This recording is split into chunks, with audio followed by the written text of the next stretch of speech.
శ్రీ పోతులూరి వీరబ్రహ్మేంద్ర స్వామివారు మన భవిష్యత్తును కళ్ళ ముందు ఆవిష్కరించిన ఒక గొప్ప యోగి. ఆయన ఎప్పుడో శతాబ్దాల క్రితం తాళపత్రాలపై లిఖించిన కాలజ్ఞానం నేటికి మన వాళ్ళని ఆశ్చర్యపరుస్తూనే ఉంది. ఆయన చెప్పిన ఎన్నో విషయాలు ఇది ఎలా సాధ్యం అని మనం అనుకునే లోపే మన కళ్ళ ముందు జరిగిపోతున్నాయి. అందుకే ప్రపంచం గందరగోళంగా మారిన ప్రతిసారి ప్రజలు బ్రహ్మంగారు ఏం చెప్పారు అని ఆసక్తిగా వెతుకుతున్నారు. 2025వ సంవత్సరం ఇప్పటికే ఎన్నో ఎత్తుపలాలను చూసింది.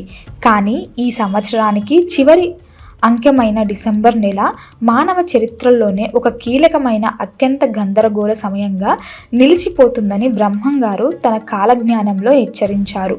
నవంబర్ నెలలో జరిగిన సంఘటనలు కేవలం ఆరంభం మాత్రమేనని, అసలైన పరీక్ష డిసెంబర్లో మొదలవుతుందని ఆయన స్పష్టం చేశారు.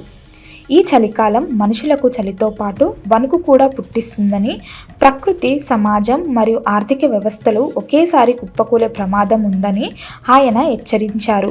ఆ భయంకరమైన 6 ప్రమాదాల ఘటనలు ఏమిటి? అవి మన జీవితాలను ఎలా తలకిందులు చేయబోతున్నాయి? ఈ విపత్తు నుండి మనం ఎలా బయటపడాలో ఇప్పుడు సమగ్రంగా వివరంగా తెలుసుకుందాం. బ్రహ్మంగారి కాలజ్ఞానం ప్రకారం 2025 డిసెంబర్ నెలలో రాబోయేది కేవలం ఆర్థిక మాంద్యం కాదు, అది ఒక మహార్థిక స్తంభన, అంటే డబ్బు చలామణి పూర్తిగా ఆగిపోయే భయంకరమైన పరిస్థితి. ఈ నెలలో దేశంలోని కొన్ని ప్రముఖ బ్యాంకులు లేదా ఆర్థిక సంస్థలు ఊహించని విధంగా కుప్పకూలుతాయి. ఇది ప్రజల్లో తీవ్రమైన భయాందోళనలను సృష్టిస్తుంది. ప్రజలు తమ డబ్బును వెనక్కి తీసుకోవడానికి బ్యాంకులకు పరుగులు తీస్తారు, కానీ అక్కడ వారికి నిరాశే ఎదురవుతుంది. ఏటీఎంలు గంటల వ్యవధిలోనే ఖాళీ అయిపోతాయి. డబ్బు లేదు అనే బోర్డులు కనిపిస్తాయి. మనం ఎంతో నమ్మకం పెట్టుకున్న డిజిటల్ చెల్లింపులు, యూపీఐ వ్యవస్థలు హఠాత్తుగా మొరాయిస్తాయి. సర్వర్లు డౌనవ్వడం, లావాదేవీలు ఆగిపోవడం సర్వసాధారణం అవుతుంది. చేతిలో ఫోనున్నా, అకౌంట్లో లక్షలున్నా ఒక గ్లాస్ పాలు కొనలేని దయనీయమైన స్థితి ఇది. ఆర్థిక గందరగోళం రవాణా వ్యవస్థపై తీవ్ర ప్రభావం చూపుతుంది. ముఖ్యంగా డీజిల్, పెట్రోల్ ధరలు చుక్కలనంటడం లేదా కొన్ని ప్రాంతాల్లో అసలు దొరకకపోవడం జరుగుతుంది. దీనివల్ల దేశం నలుమూలలకు సరుకులు రవాణా చేసే ట్రక్కులు, లారీలు ఎక్కడికక్కడ ఆగిపోతాయి. ఓడరేవులలో సరుకు నిలిచిపోతుంది. దీని తక్షణ ప్రభావం నిత్యావసర వస్తువులపై పడుతుంది. పట్టణాల్లోని సూపర్ మార్కెట్లు, కిరాణా దుకాణాలు ఖాళీ అవుతాయి. డబ్బు మూటగట్టుకుని వెళ్లినా బియ్యం, పప్పు, నూనె వంటి నిత్యావసరాలు దొరకని పరిస్థితి ఏర్పడుతుంది. ఇది సమాజంలో ఆకలి కేకలను పెంచుతుంది. గ్రామాల్లో పరిస్థితి కాస్త మెరుగ్గా ఉన్నా అక్కడ కూడా వస్తు మార్పిడి తిరిగి ప్రారంభమవుతుందని బ్రహ్మంగారు చెప్పారు. అంటే డబ్బుకు విలువ పోయి ధాన్యమిచ్చి కూరగాయలు, పాలు ఇచ్చి బట్టలు కొనుక్కునే పాత రోజులు వస్తాయి. ఈ పరిస్థితి ముఖ్యంగా పట్టణం మధ్యతరగతి ప్రజలను, పేదవారిని నరకానికి నెట్టివేస్తుంది.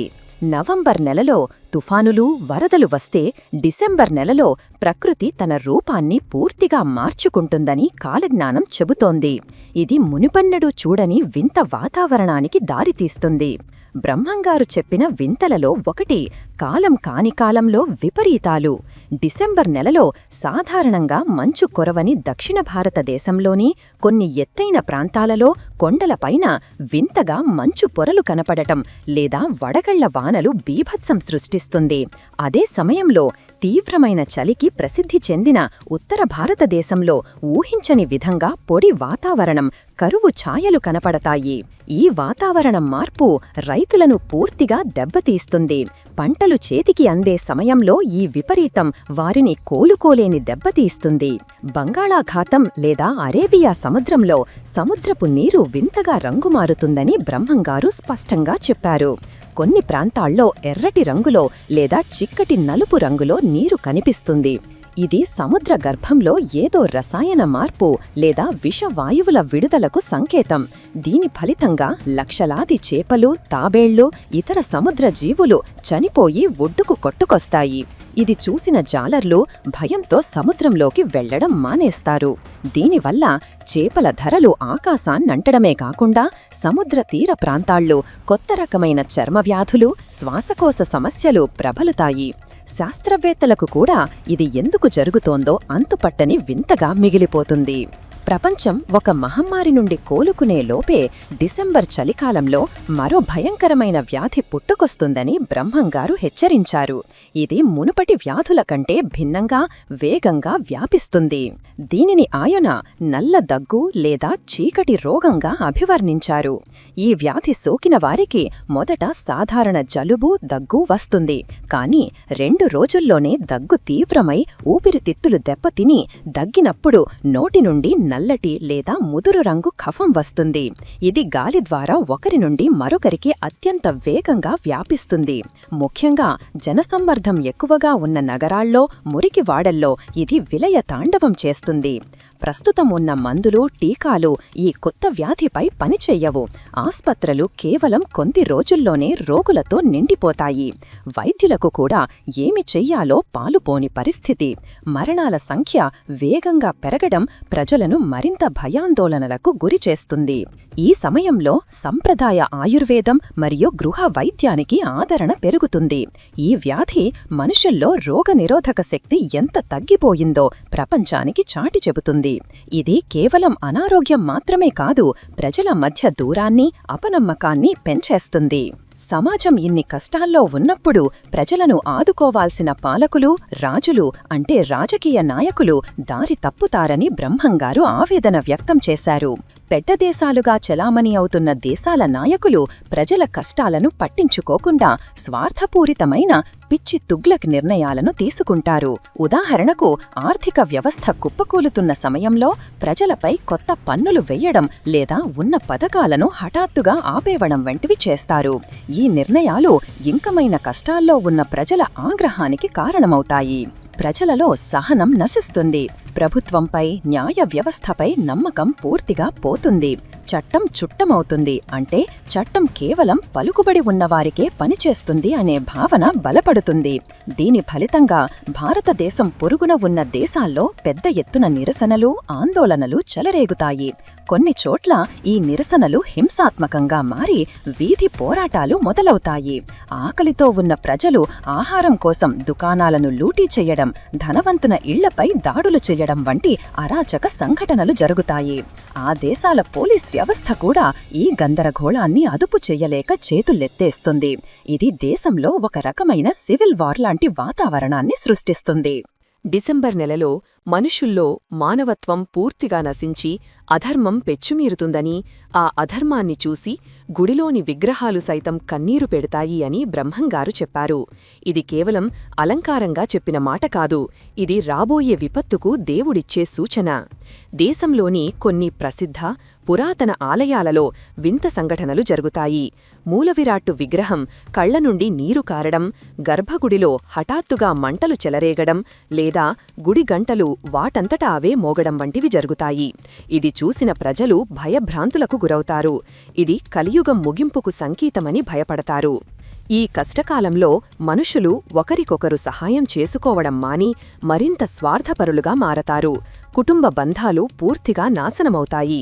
ఆస్తుల కోసం లేదా కనీసం ఆహారం కోసం అన్నదమ్ములు, తల్లిదండ్రులు, పిల్లలు కొట్టుకునే దారుణమైన పరిస్థితులు ఏర్పడతాయి. గురువులను శిష్యులే అవమానించడం, కొట్టడం జరుగుతుంది. స్త్రీలపై అఘాయిత్యాలు పెరిగిపోతాయి.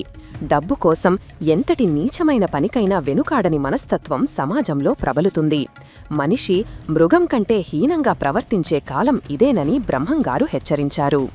ఇంతటి అంధకారంలో మానవాళికి చివరి అవకాశమివ్వడానికి ఒక మహాయోగి లేదా అవధూత హిమాలయాల నుండి లేదా ఏదైనా పుణ్యక్షేత్రం నుండి సామాన్య ప్రజల మధ్యకు వస్తారని కాలజ్ఞానం చెబుతోంది. ఆయనెవరో ఎవరికీ తెలియదు. ఆయన ఆర్భాటాలు చెయ్యరు, అద్భుతాలు, మహిమలు ప్రదర్శించరు. కాని ఆయన మాటల్లో ఏదో తెలియని శక్తి ఉంటుంది. ఆయన నిగూఢ సత్యాలను అత్యంత సరళమైన భాషలో ప్రజలకు వివరిస్తారు. ఆయన రాకను మీడియా మొదట గుర్తించకపోయినా ఆయన వాక్కుల ద్వారా ప్రభావితులైన ప్రజల సంఖ్య లక్షలకు చేరుకుంటుంది. ఆ అవధూత ఇచ్చే సందేశం ఒక్కటే: సమయం మించిపోతోంది. ఇది మానవాళికి చివరి హెచ్చరిక. మీ జీవన విధానాన్ని మార్చుకోండి. డబ్బు, అధికారం, స్వార్థం వెంట పరుగెత్తడం ఆపండి. తిరిగి మూలాలకు వెళ్ళండి.